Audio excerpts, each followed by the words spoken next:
Un grand merci Émilie Dez et bonnes vacances. Merci. Dans un Bonne instant, émission. à 18h, ce sera Punchline avec Olivier de Carenflex sur Europe 1 et sur CNews. Un grand merci, ça m'a fait vraiment plaisir d'être avec vous Plaisir partagé. lors de ces 2 dernières semaines. J'ai appris une chose avec vous, c'est que je ne dois pas vous faire confiance sur les pronostics de foot. Voilà. J'avais le score. Non, oui, ça veut exceptionnel. J'ai le score, mais j'ai pas le bon vainqueur. Donc ça ne sert à rien. C'est déjà Faire confiance à personne, hein, ni à Émilie pour le foot, ni à Gauthier pour la politique. Ah oui, vous avez un pronostic pour le finaliste peut-être. Le Premier ministre. Non, le Premier ministre. J'allais dire, oula. Les Espagnols. Le Premier ministre, j'ai pas envie de vous mettre en difficulté. J'ai envie de dire, c'est l'Angleterre, je crois. Oui, exactement, Ouais, l'Angleterre contre l'Espagne. Angleterre. L'Angleterre. Ok, donc chers auditeurs, choisissez l'Espagne. 16h-18h, Elliot Deval sur Europe 1. 17h33 sur Europe 1, on poursuit notre émission, la dernière demi-heure donc, avant de retrouver Olivier de Carenfleck pour la suite de Punchline. À 17h40, je pense que Raquel Garrido sera notre invitée politique. On pourra échanger puisqu'ils ont créé un nouveau groupe, l'Après. Donc c'est l'association pour la République ou pour une République écologique et sociale. Donc ce sont les purgés, l'après, les purgés qui ont créé ça. Non mais c'est intéressant parce que je crois que la date de la déclaration c'est le 21 mai 2024. Voilà, c'est ça le plus intéressant. Oui, alors l'après, c'était avant la purge ou après la purge ? Exactement, parce que les insoumis, c'est l'après-qui surtout. les soupçonnent d'avoir créé ce parti bien avant d'avoir été purgé. Exactement, d'avoir Comme pensé. d'autres disent qu'ils discutaient avec les socialistes et les écologistes le soir de la dissolution pour essayer de faire un accord sans le reste de la France insoumise, et que c'est pour cette raison qu'ils ont été purgés. Vous savez, Gauthier Lebret, je suis toujours surpris avec vous. Vous avez une gestuelle, j'ai l'impression d'être dans un avion où vous m'expliquez un peu où on va aller, où sont les sorties de secours, etc. Vous ne le voyez pas. Alors la sortie, elle est juste derrière vous, n'hésitez pas à l'emprunter. Vous ne le voyez pas, mais Gauthier Lebret voilà, fait des vous gestes. tournez, allez-y. Il est là, il fait des gestes avec ses mains, il les tourne, il me pointe du doigt en permanence. Vous savez que c'est pas très respectueux. Ne me tentez pas. Franchement, Gauthier Lebret, faites attention. On est en direct avec donc Gauthier Lebret, Jules Torres, Charlotte Dornelas, Gabriel Cluzel et Véronique Le Floch. Merci d'être avec nous. Vous êtes présidente de la coordination rurale. Je le rappelle, c'est le 2e syndicat agricole et vous êtes en colère, vous vous inquiétez de l'arrivée potentielle d'écologistes ou d'insoumis au pouvoir. Et il y a eu une phrase qui a été beaucoup commentée ces dernières heures. Vous avez dit du côté de la coordination rurale, s'il y a un insoumis ou s'il y a un écolo au gouvernement, on va sortir les fourches. Donc déjà, est-ce que vous regrettez cette phrase et qu'est-ce que vous vouliez dire par là ? Eh bien, écoutez, d'abord, je vous rappellerai que les agriculteurs et leurs familles, c'est uniquement 1 million de votants sur les 48 000 millions d'électeurs en France. Nous acceptons le résultat tel qu'il est sorti, avec le nouveau Front populaire en tête, mais sans majorité. Aujourd'hui, nous savons avec qui nous pouvons travailler, avec qui nous ne pouvons pas travailler. Et justement, non pas forcément avec les insoumis, puisque parmi les insoumis, on connaît bien Aurélie Trouvé, avec qui on peut très très bien travailler, mais avec les écologistes, c'est impossible. Nous ne pouvons pas accepter de rentrer dans une politique de décroissance. Quant à l'expression « sortir les fourches », c'est bien Emmanuel Macron qui nous a dit qu'il fallait se réarmer.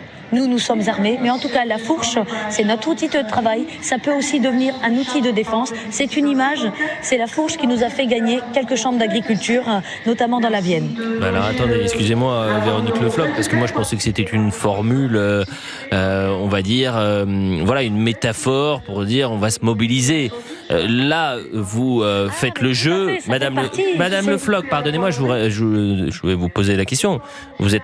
Est-ce que vous pensez qu'en disant cela, vous n'êtes pas en train de faire le jeu de ceux qui disent mais attendez, du côté des agriculteurs, on a quasiment des révolutionnaires qui veulent prendre les armes.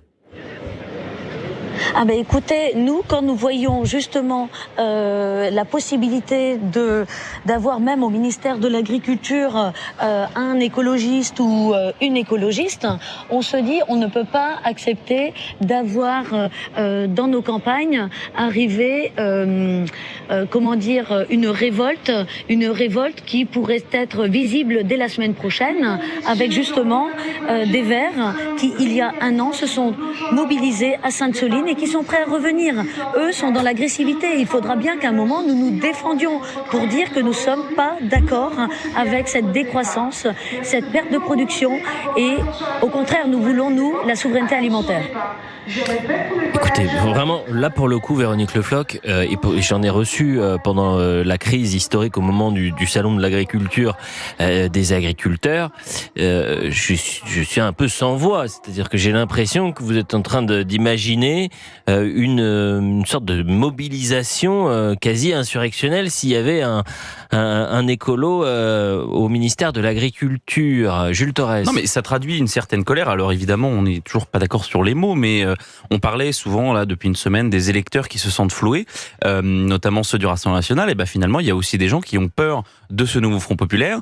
On a des agriculteurs qui sont très énervés parce qu'ils n'ont pas eu de réponse après la crise des agriculteurs. Alors après, je cautionne pas forcément l'utilisation des mots fourches, mais ça traduit quand même une colère dans le pays et qui est dans toutes les strates de la société, etc. Mais cher Gauthier, vous aviez raison avant la publicité. Mais c'est parce que redites-le ça. Non, mais là je suis sérieux parce que Sophie Binet, quand elle dit on va mettre sous surveillance l'Assemblée nationale, c'est un scandale.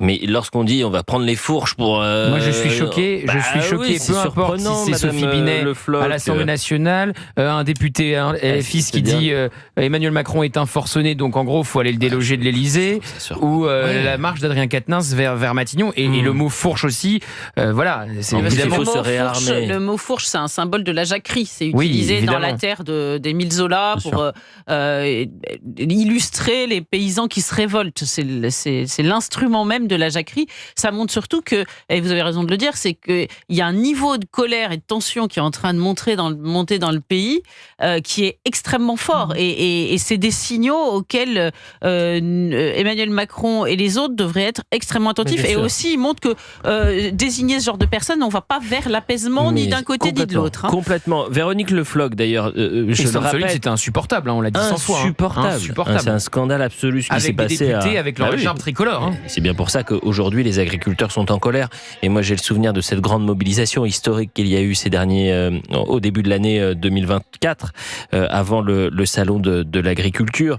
Et je le disais quotidiennement, c'est-à-dire que vous êtes le poumon de la France et on vous a invisibilisé.